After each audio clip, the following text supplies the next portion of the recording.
Welcome everybody to another episode of Gary Responds, where we take the comments from Skateline, read them here, and talk about it. Get real, personal, deep down, feel, conversational. Ooh! Landon Kane says, half the time I have no idea what the fuck Gary is saying, but I still love him and Skateline. It's interesting. Love you too, Landon.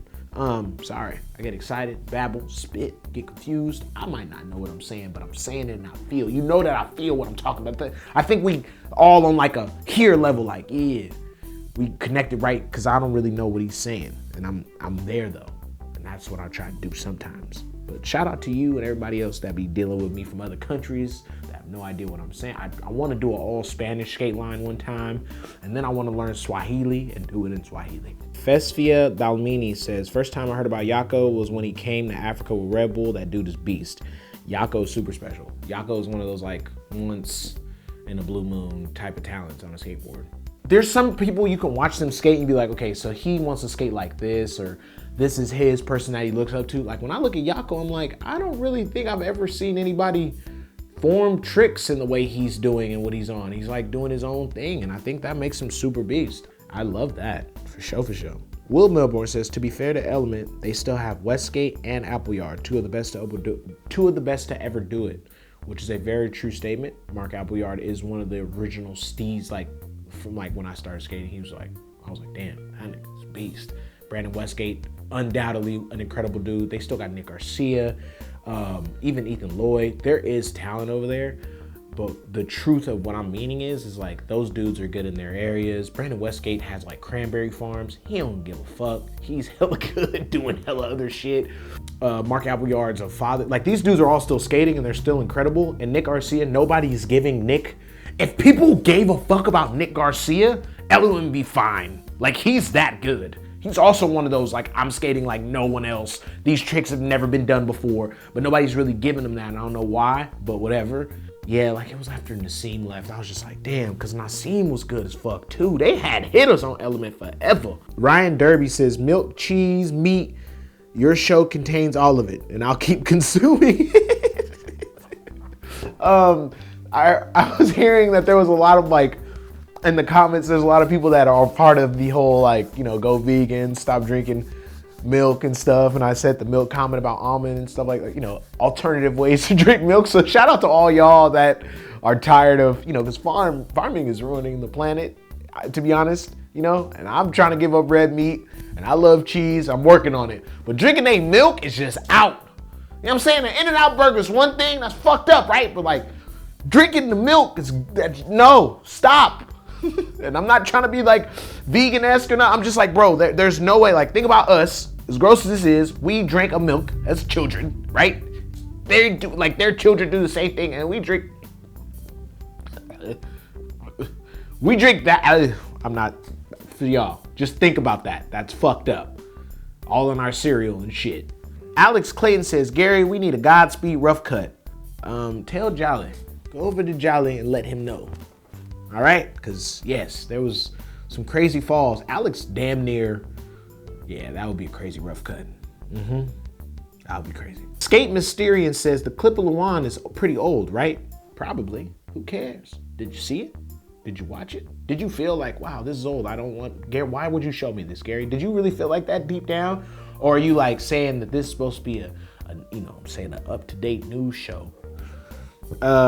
Nick Whittaker, shout out Nick Whittaker, says, hey Gary, I've been watching your videos since day one, and I just hit my 1 year sobriety off alcohol. I couldn't be more happier, man. Without skateboarding, God only knows what would have happened. But I would absolutely love to see you do a nollie pop over the spine. And please shout out to Nick Whittaker Sucks from Terre Haute, Indiana. Now I'm not skating, and that trick is terrifying. But shout out to you being a year sober, and everybody getting sober and trying to clear their mind during this time.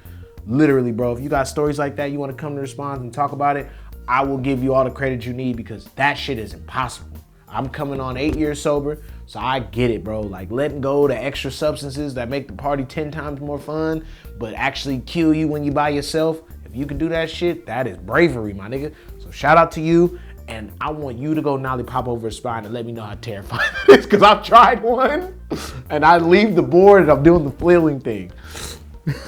Damo Force says, How do you milk an almond? Please inform. Tia, I actually have been concerned about how there is the alternative oat almond. If these things are just like, I don't really get how that works. There's just some slight flavoring that they do. And then that's like the base of it. Like, cause if you crunch it all down and you put water in those things, they could give a taste. So there's like a thing there. So I don't know how that shit happens, but it just feels better in my mind. Even if it is secretly some other milk, it doesn't feel like I'm drinking calf's milk. Beatles fan says, Gary, guys, I have a question. I'm pretty new to skateboarding and I just got a new skateboard and 8.5. Now I need advice from skaters more experienced that had really big feet when they started. What was your first or second board size? Okay, shit, you was, you know what I'm saying, talking correctly. You spell size S-I-C-E. I started on a 7.25. I started on a 7.25. I only wore like a size 8 or 7 when I started skating.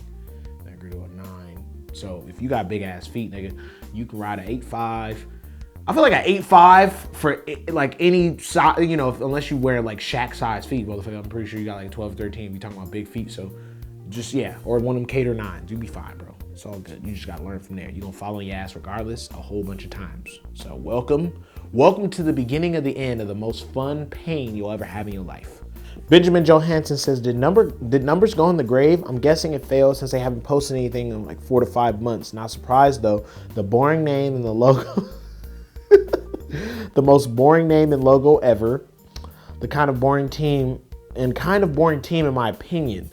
Except for Costin and Guy, of course. They should go back to girl where they belong. So nobody belongs anywhere, and we can't choose just because when we like something that's what people are supposed to do. Numbers was hella boring, and it did suck for these people that came from something super great creativity their entire careers. And Guy and Costin are undoubtedly goats, or like really fucking legendary ass skateboarders that are super good. But I'm gonna tell you like this. This is my dream as like a young nigga that loved Yeah Right. Oh my God, that video took my mind. It was like, there's creativity here. There's new tricks, whatever, right? So let me tell you this. Before I wrap this episode of Gary Responds, there's gonna be 2 links over here. My dream is that one day they all walked into Crail Tap, all the legends, all the OGs. They were like, hey, we're gonna go take over this big corporate thing and this thing, and they're gonna bring all that money right back and go right back to Lakai and Girl and Chocolate and make a super video called Yeah Right, that shit was sweet. Boom! And put it out. Corey Kennedy gonna get out of jail and Mike Mo's gonna come back and it's gonna be like 12 minutes long because they're all gonna be in pain because they're really old at this point, but they have a lot of money. And they're gonna film it with Strobeck, so it'll be all close on LA tables, but they'll be like, look what we did. We took over and we came back to where we were from. Click them shits. Peace.